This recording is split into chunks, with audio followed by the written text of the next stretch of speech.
Hey, peace world. Thanks for pressing play on another Pay Me No Mind sports and entertainment video. My name is Wood. Please hit that subscribe button. If you like the way any of the content is being presented, broken down, discussed, analyzed, so on and so forth, do me a favor, hit the like button, share it, leave a comment. I'm extremely interested in hearing other people's views on a lot of the stuff that I'm talking about. I'm not trying to say that I'm the end all be all on any of this stuff. And when it comes to music, honestly, I just don't know enough people that really give a damn anymore. So any contribution to these reviews or breakdowns, so on and so forth, it would mean the world to me. I'd be over the moon to talk about any of it. But look, let's get into it. Today's project that I'm talking about is none other than the long-awaited. I thought this was out like a month and a half ago, just based on some Instagram posts from Apollo Brown. But it's produced. The album is called As God Intended. Legendary Detroit producer Apollo Brown. I've been digging through I've been mining his catalog lately, and just realizing I'll get to that in a minute. And then also this phenomenal MC, male or female. I'm a huge fan of everything that Shea Butter Queen, Noir is doing, and this is a phenomenal, a dope project for me. Should be in the album of the year discussion. Picks up right where Juno left off. The album is 14 tracks deep.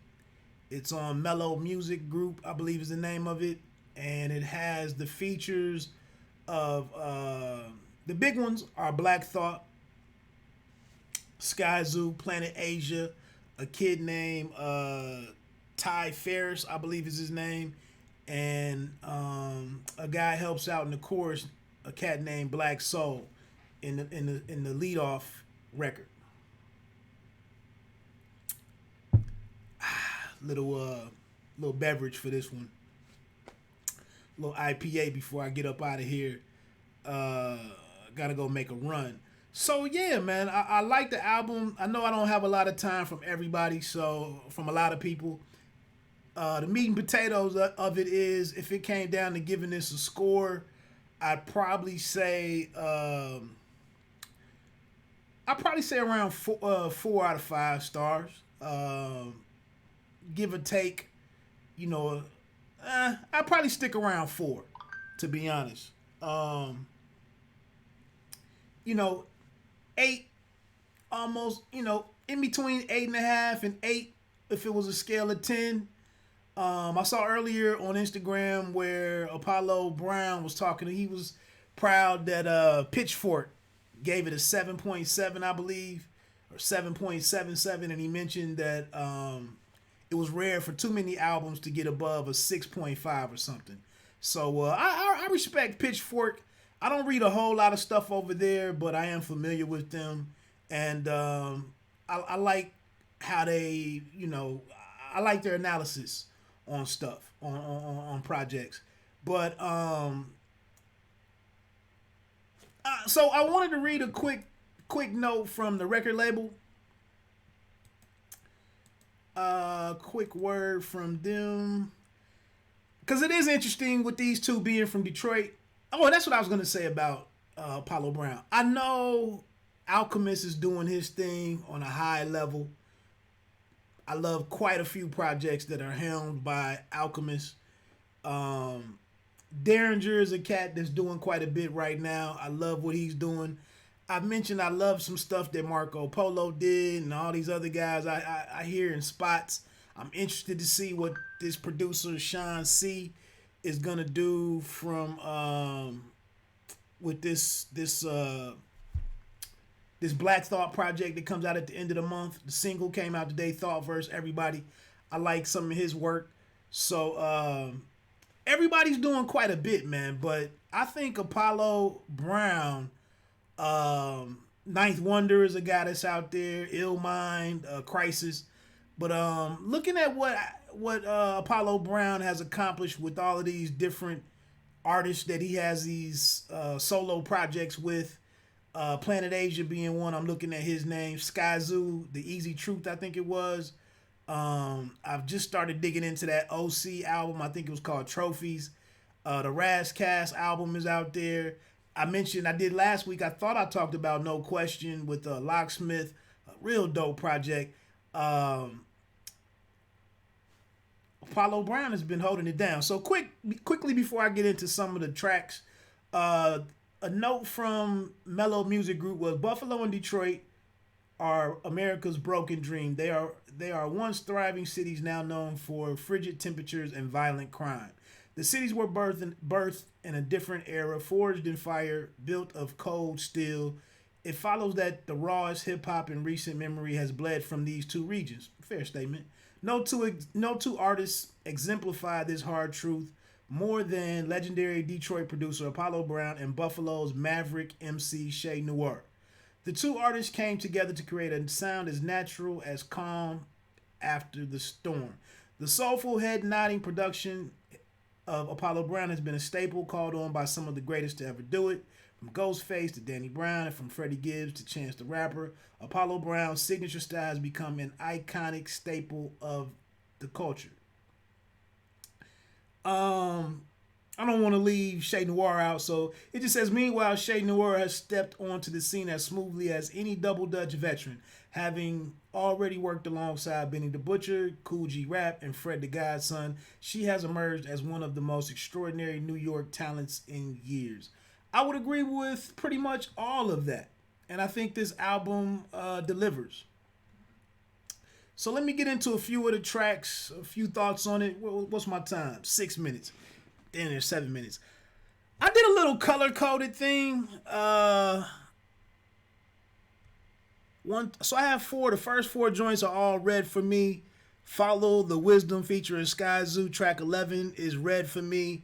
And then that's in terms of the heat, like a barometer scale or something.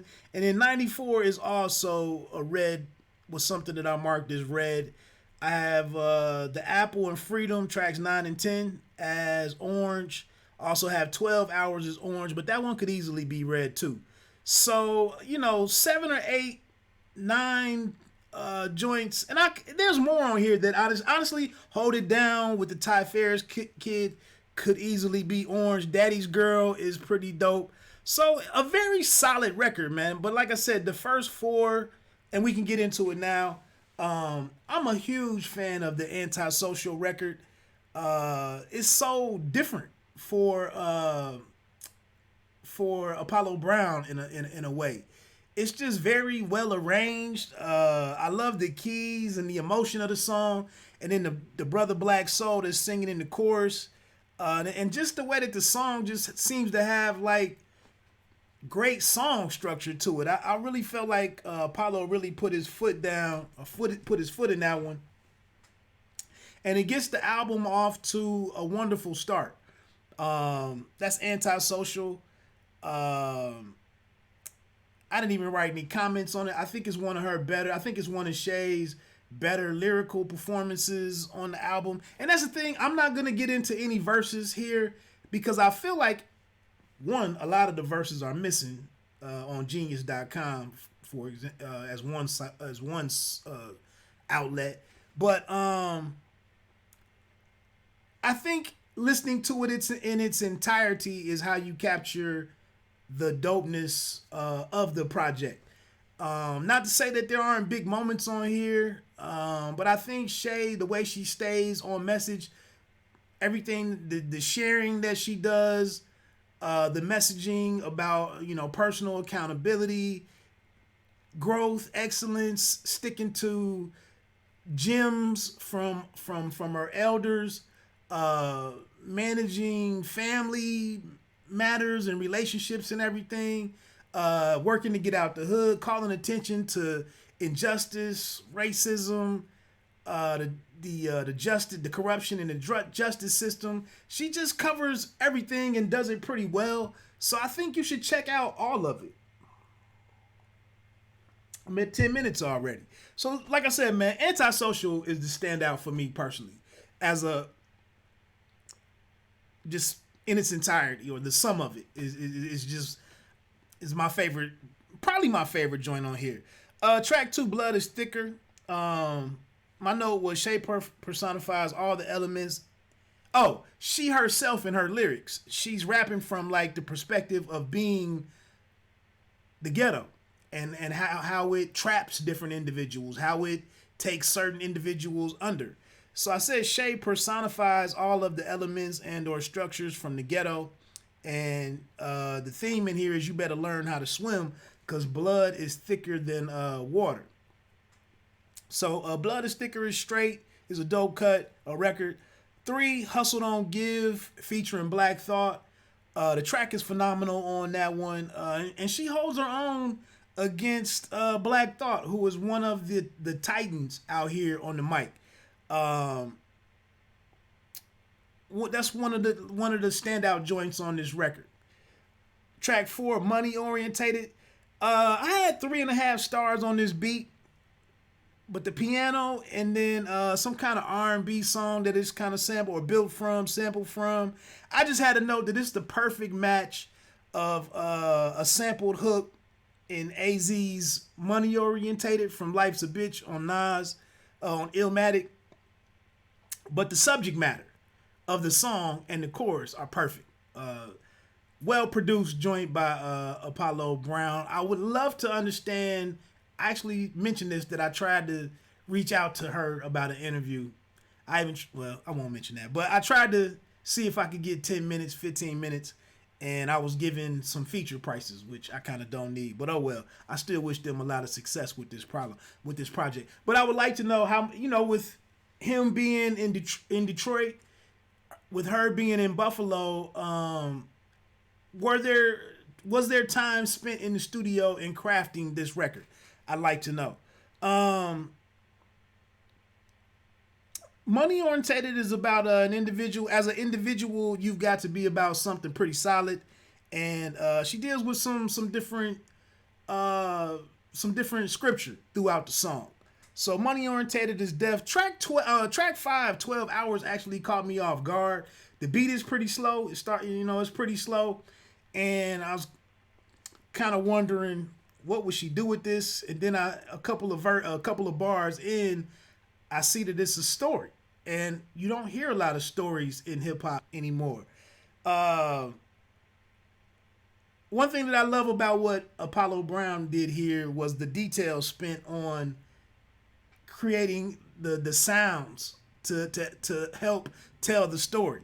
And the story, the gist of it is, and this is very well done, but she goes out for a night with her girlfriend or girlfriends and to the club, and her boyfriend says he has to work and stays and can't make it out, but tells her to have a good time, take some money out of the safe and do it kind of big with your people.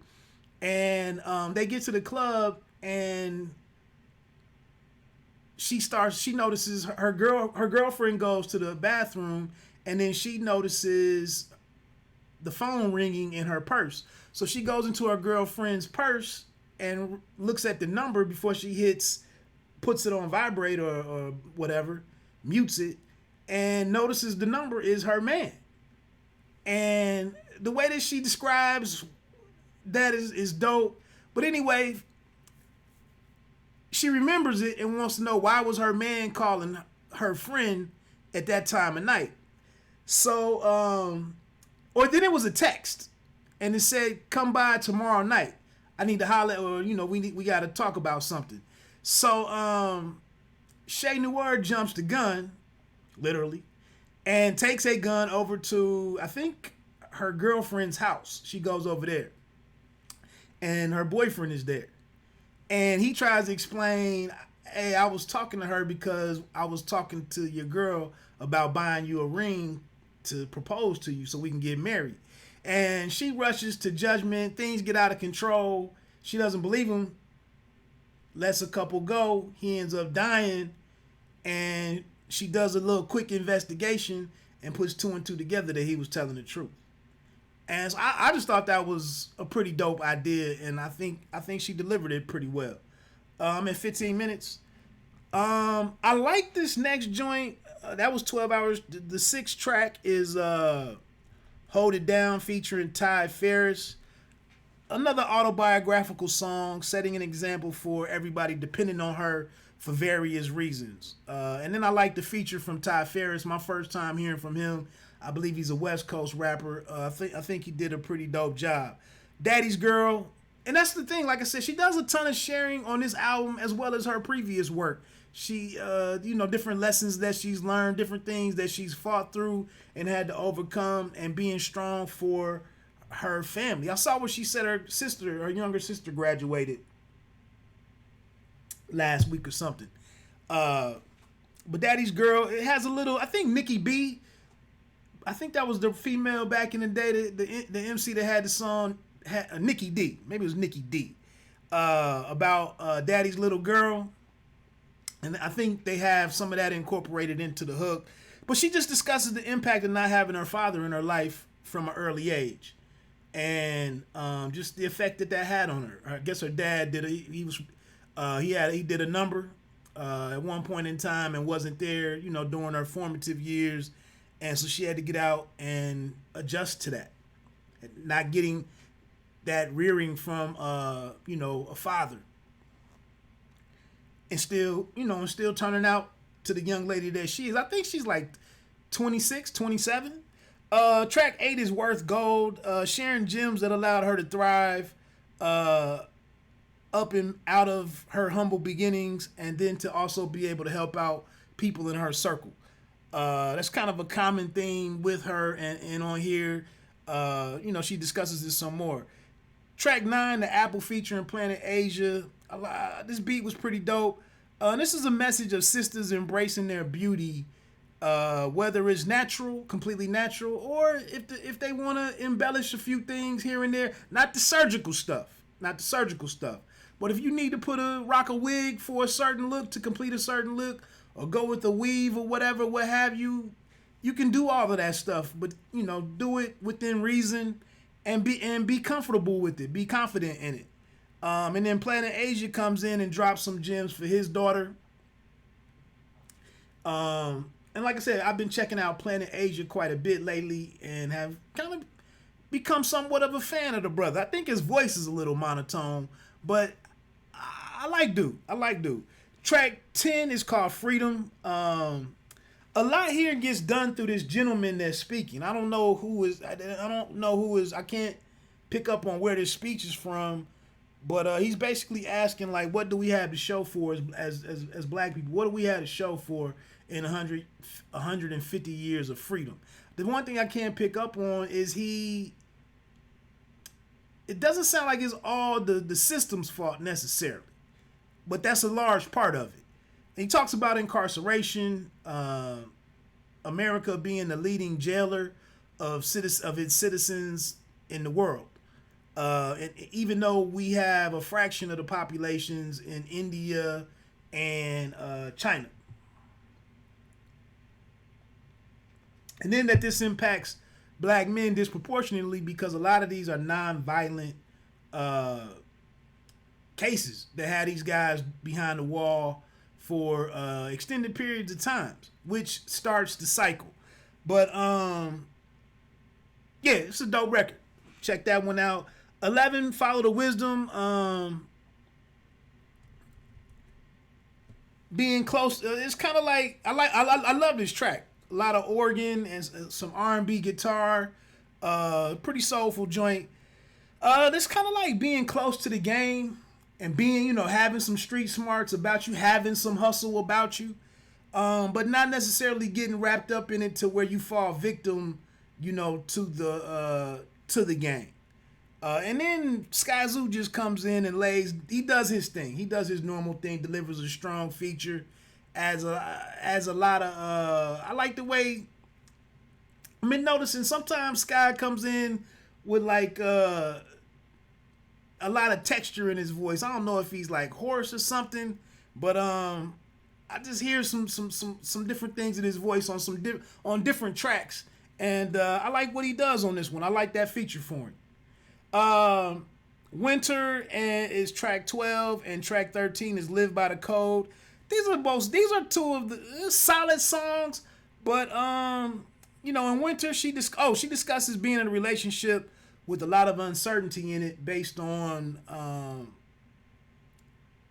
with a lot of uncertainty of the promise of the relationship, because the dude is still kind of in the streets. And she just says in the chorus, sometimes I think with my heart instead of my brain. I think that's a message that a lot of younger women might need to hear. I don't know if it's necessarily she was a repeat offender of this, or just at some point in time, she was was fond of a brother that was out there, but she knows her worth though. She mentions, she knows her worth, and that she's not gonna go down with my man as he, as things go south for him. Live by the code. She talks about accepting wise counsel, from others and those that are winning and whatnot. But again, she's staying focused on good habits that will lead to personal success. Money management, not spending, blowing money on material objects and material items and all of that type of stuff. She's pretty solid on that message. It's not a bad message to have. Anyway, and then it closes out with this 94, which is another. Like I said, this was one that I had in red for the production and whatnot. It sounds like it's based off of or incorporates bits and pieces of I Used to Love Her, beyond just the hook of Common from I Used to Love Her. And it's just her talking about 94 was really a dope year for the start of a certain period of hip hop with the arrival of Nas. Wu had been out there a little bit, and the solo Wu projects were starting to come out from 94 on. Jay-Z comes in 96, I want to say. But she mentions G Unit. Big was also out there at that point in 94, I think, a couple of months before Nas, I want to say. And then she just talks about she wrote her first 16 to A Tribe Called Quest beat, which is phenomenal for me because that's my guys. But she's just paying homage to everybody who inspired her and what led her to be where she is now, as a lyricist, as an MC. And so we don't always get those types of songs. And like I said, man, it's a very personal record. Apollo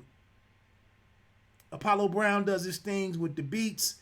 It's very interesting, very skillful how he tailors all of these beats around the things that Shay Noir wants to talk about. And it's different from what was on No Question. It's different from Trophies. And the dude is he's a monster, man. Like I said, it's interesting to see what Alchemist is doing with the darker sounds and so on and so forth. And then here you have Apollo Brown killing it with the soul and brighter sounds and funk, jazz, and so on and so forth. So and then like I said, the Easy Truth, the sounds that he put together for the palette that he put together for a Skyzoo to do his thing. It's just dope, man. I hope you check it out. Let me know what you think about it. That's about it, man. I saw it was doing well. Both of them were putting images up on their Instagram accounts earlier and letting you know how well the record is being received, how well it was doing on iTunes in their top 10 or top 15, whatever they list. So it seems like a success, man. I enjoyed it. I listened to it this morning for my ride, my bike ride. I got in 15 miles. I listened to it like 2 times. I don't have a run time on it, but I would say each song is a little over 3 minutes. So check it out, man. Check it out. I hope you enjoy it. Again, my name is Wood. Keep in mind, man, you don't have to be great to start, but you have to start to be great. Peace.